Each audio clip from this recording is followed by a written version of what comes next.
Hi everyone, welcome for today's lesson for 7th grade social studies. This is the second social studies video on this channel. I'm excited to share it with you. We're going to learn about TCI The World in 300 CE. And we're going to read this book over here, TCI History Lab, the Medieval World and Beyond, page XXVIII to 9.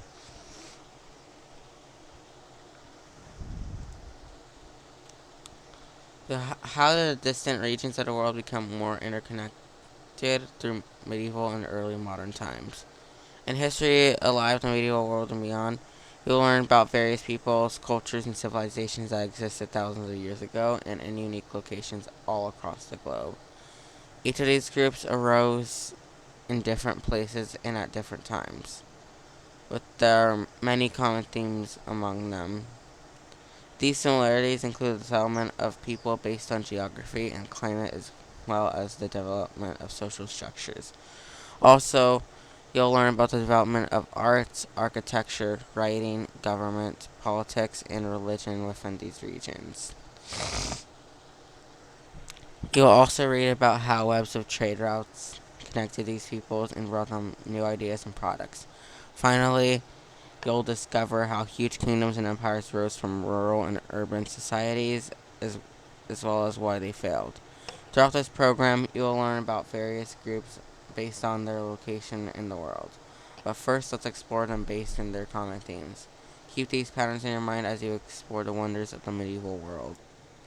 Historians use themes to identify patterns in history. Many possible themes can apply to historical events. Two broad themes are continuity and change. That is the way things have stayed the same or changed over time. Two other broad themes are integration and difference. Integration refers to ways in which the peoples of the world have been drawn together by historical factors. Difference concerns how they have remained distinct and diverse. History Alive, the Medieval World and Beyond highlights 6 themes in world history: human environment interaction, rise of empires, growth and changes in societies, development of political institutions and ideas, belief systems, and interconnectedness of societies. Studying history with these themes in mind will help you make connections among events and interpret the past. The interaction between humans and the environment is the first theme.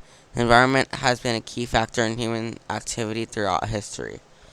The fact that people have to operate within the limits of natural world have helped shape their actions. It has affected how and where people live and how they support themselves. At the same time, human actions have also changed the environment in many ways. This theme covers topics such as disease, population growth, migration, and patterns of human settlement. These factors can reflect or influence conditions in the environment. Another topic is the environmental impact of technology, a major concern today because of energy use and climate change. Throughout history, however, from the birth of farming to the creation of factories, the use of technology has affected the environment. By changing how we interact with the natural world, technology has had a major impact on the course of history. As humans created new and more advanced technologies, they should become more aware of how they will affect the environment. The way in which empires arose is another important theme. As humans learned the advantages of cooperating with one another, civilizations arose from the globe. Many of these civilizations developed from early cities called city-states. Kingdoms and even larger empires eventually formed these civilizations. Sometimes empires conquered other neighboring kingdoms or states in hopes of expanding their power. Today, evidence of the success of these powerful kingdoms and empires still remains. This theme covers a wide range of topics. Some examples are development of trade networks, artistic and architectural advancements, the unification of smaller states into kingdoms and empires, and the prominence of patriarchal societies. The organization of societies is also a key theme. Throughout history, each society has developed its own rules and customs to govern behavior and help it function. Although these structures vary from culture to culture, they also had many things in common. By examining and comparing social structures throughout history, we can get a better understanding of human life. Among the topics covered by this theme are gender roles and relations, including the place of women in society, customs relating to family and kinship, racial and ethnic differences and their impact on society, and the division of society into political and economic classes. Another key theme is the creation of political systems and forms of government. World history has often been presented as a series of one ruler or government after another. It is much more important that, nevertheless, political structures are an important aspect of history. The way in which people have organized and governed themselves says a great deal about human society. Various topics fall under the theme of development of political institutions and ideas. Here are some examples: forms of government, the nature and growth of kingdoms and empires, large territories controlled by a single ruler or state, development of nations, the Renaissance, the Enlightenment, political revolt, and political revolts and revolutions. Another key theme is the creation and development of belief systems. As ideas continued to develop throughout the medieval world, new philosophies and religions began to emerge. These belief systems often brought great social and political change to both the regions they originated in as well as those they eventually spread to.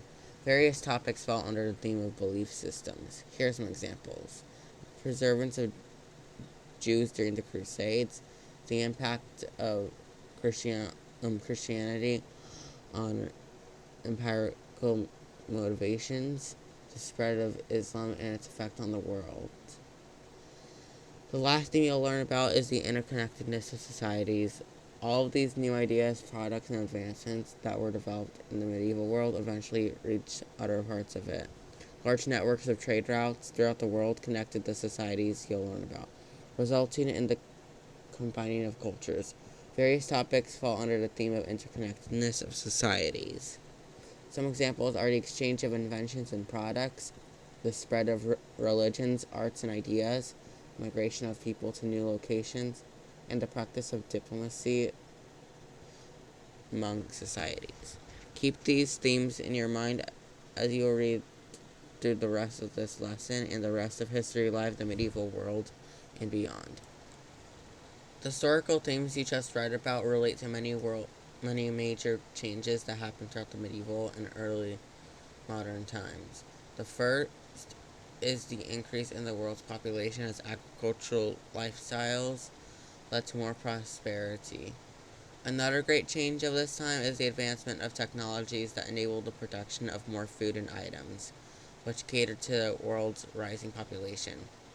Additionally, global trade routes emerged that allowed those within this large population to interact and exchange products as well as ideas with one another. A third major change during this time was the rise of powerful kingdoms, empires, and patriarchal societies to rule over the world's people. The final major change was the increased human impact on the environment, including the distribution of plants and animals to parts of the world they're not native to.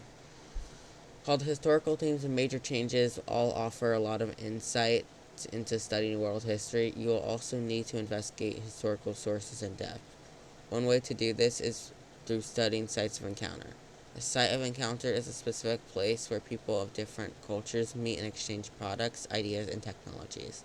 Places you'll be studying in this program are Rome, from Republic to Empire; Cairo, Muslim innovations and adaptations; Norman Sicily, from the Crusades to new Muslim empires; Calicut, from the evolution of religions in South Asia; Mali, the influence of Islam in West Africa; Guangzhou, China's contacts with the outside world; and Tenochtitlan, which is in daily life in Tenochtitlan. By exploring the historical happenings of these locations, you can gain an understanding of multiple cultures and perspectives at once. Additionally, you'll learn to consider how these cultures influence each other. Studying these sites of encounter will also give you a better sense of world geography. Final benefit to exploring these specific locations is that you will gain a more global understanding of medieval history. Many mistakenly learn about medieval and early modern times by focusing on Western Europe. However, as you have already learned, there is much more to history to learn than Europe's. In fact, throughout this program, you'll learn about Africa, China, Japan, Mexico, Central and South America, and the Middle East.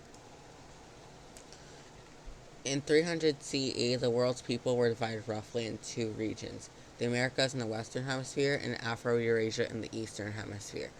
Both of these regions were home to various unique cultures that you will explore more in depth as you read History of Life, the Medieval World, and beyond. By the year 300 CE, there were two developing areas within the Americas. The first was Mesoamerica, where the Maya thrived. They built large cities, states, and empires that were all supported by agriculture and local trade.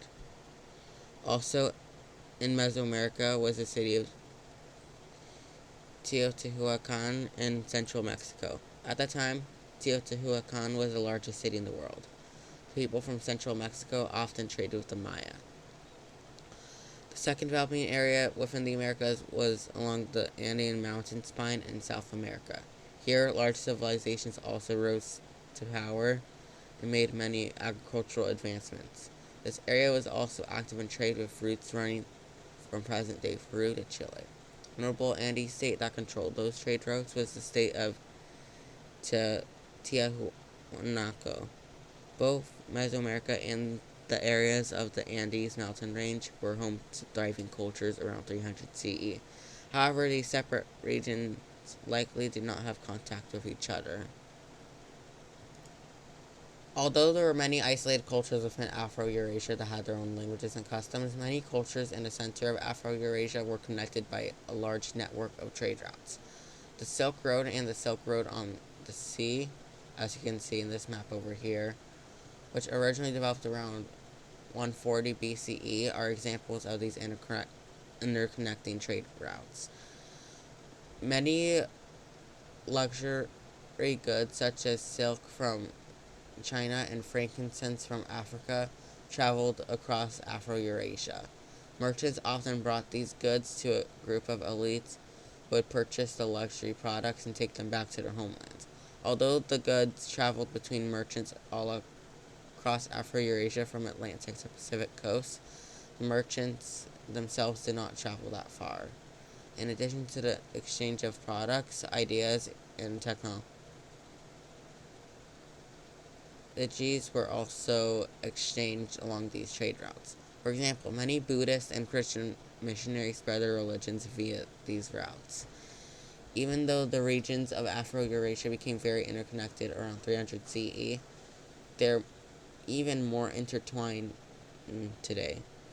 Despite these important influence of other cultures, most significant influence of each culture thriving in 300 CE came from within its own culture. And also, speaking of like trade, things like that, there's also going to be another lesson like later on about trade. I'm so excited to go further into this unit. And we're going to learn about empires, migrations, and turbulent times. In Afro-Eurasia, four dominant empires thrived. Empires are large territories controlled by a single ruler or state. One was the Roman Empire in the Mediterranean region and Europe. In southwestern Asia, the Sasanian Persian Empire arose. The others were the Gupta Empire in South Asia and China in East Asia.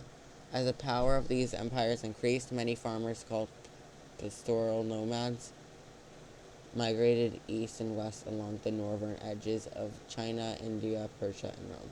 Pastoral nomads are people who migrate and depend on the livestock they raise. Some of these nomads formed mounted armies to attack those to the south, such as the empires of China, India, Persia, and Rome. These attacks often interrupted exchanges along the Silk Road and other Eurasian trade routes. Between 300 and 600 CE, These Silk Road disruptions led to the decline of some of the empires, including the Han, Parthian, and Western Roman empires. They also triggered many turbulent times for people all across the globe. The number of cities declined from around 75 in 100 CE to about 47 by 500 CE. However, African societies managed to flourish during this period. Trade across the Sahara Desert expanded, allowing new commercial kingdoms to emerge, such as the Ghana in the southern end of the desert and Aksum in East Africa. Aksum became a prominent center of trade for Indian Ocean commerce. This expanded trade route led to an increase in the spread of religious ideas among Afro-Eurasian societies, as well as other forms of cultural exchanges. Additionally, many Bantu-speaking farmers from sub-Saharan Africa migrated southward and founded more urban communities that added to the expanding trade routes. These farmers mixed with and displaced many older cattle herding and foraging populations. Also, many Polynesian explorers added to these trade routes when they used canoes and their navigational expertise to expand their settlement to new islands across the Pacific Ocean. And that wraps up today's lesson for GQ Education. I'll see you in the next one. Bye.